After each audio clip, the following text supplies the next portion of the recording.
अस्सलामुअलैकुम वरहमतुल्लाहि वबरकातुहू। बच्चों, आज हम पढ़ेंगे मज़मून माहौल का मुतालिया। आज हम बच्चों चाँद के बारे में पढ़ेंगे। तो बच्चों, चाँद के तुलू होने का वक्त रोज़ाना मुख्तलिफ होता है। रोज़ाना एक मखसूस वक्त पर चाँद को देखें तो वो हर रोज़ आसमान में अलग अलग नज़र आता है। इसकी शक्ल भी हर रोज़ बदलती है। तो बच्चों, दिन में आप आसमान में क्या देखते हैं?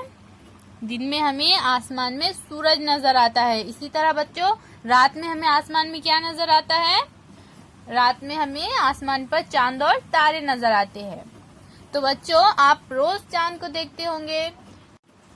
तो क्या हर रोज आपको चांद एक ही शक्ल में नजर आता है? नहीं, चांद की मुख्तलिफ शक्लें होती है।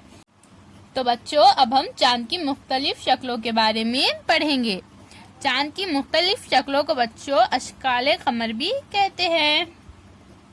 तो बच्चों, जिस दिन चांद गोल और चमकदार नजर आता है, इस दिन को पूनम कहते हैं। ये इस तरह से बच्चों, चांद गोल और चमकदार नजर आता है जिस दिन, उस दिन को पूनम कहते हैं।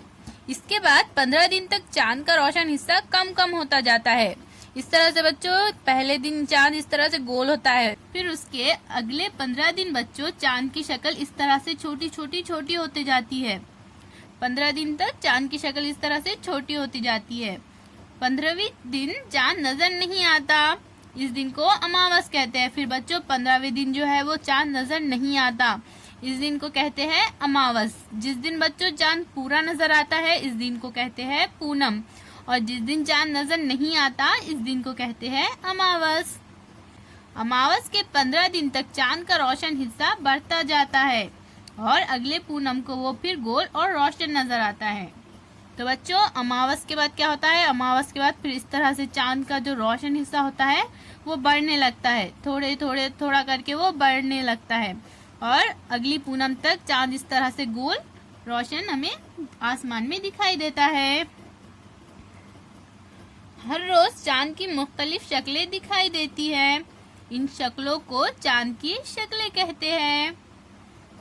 तो इस तरह से बच्चों, आज हमने चांद की मुख्तलिफ शक्लों के बारे में पढ़ा है। अल्लाह हाफिज बच्चों।